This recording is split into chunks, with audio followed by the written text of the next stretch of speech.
Maharashtra 39 news network. सत्य बातमी, ठाम भूमिका. तापी पात्रात बुडून एकाचा मृत्यू.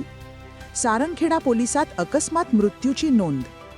शहादा येथील एकाचा तापी नदीपात्रात बुडून मृत्यू झाल्याची दुर्दैवी घटना घडली.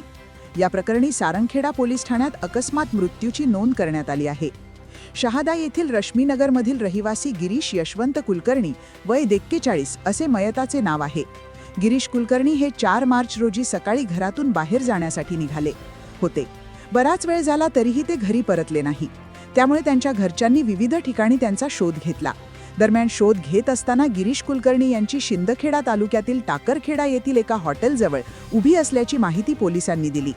घटनेची माहिती मिळताच सारंगखेडा पोलीस स्टेशनचे अधिकारी आणि कर्मचारी यांनी आले. याबाबत नातेवाईकांनी याची माहिती घटनास्थळी धाव घेतली. परिवारातील सदस्यांना शंका उपस्थित केल्याने पोलिसांनी मासेमारी करणाऱ्यांचा शोध घेण्यास सांगितले.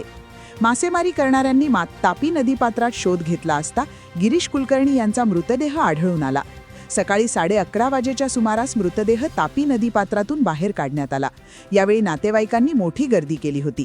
शहादा ग्रामीण रुग्णालयात शवविच्छेदन करून मृतदेह नातेवाईकांच्या ताब्यात देण्यात आला.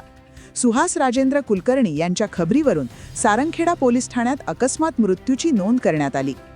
गिरीश कुलकर्णी हे विकास हायस्कूलमध्ये लिपिक म्हणून कार्यरत होते. यांना मागे पत्नी, मुलगा, मुलगी असा परिवार आहे.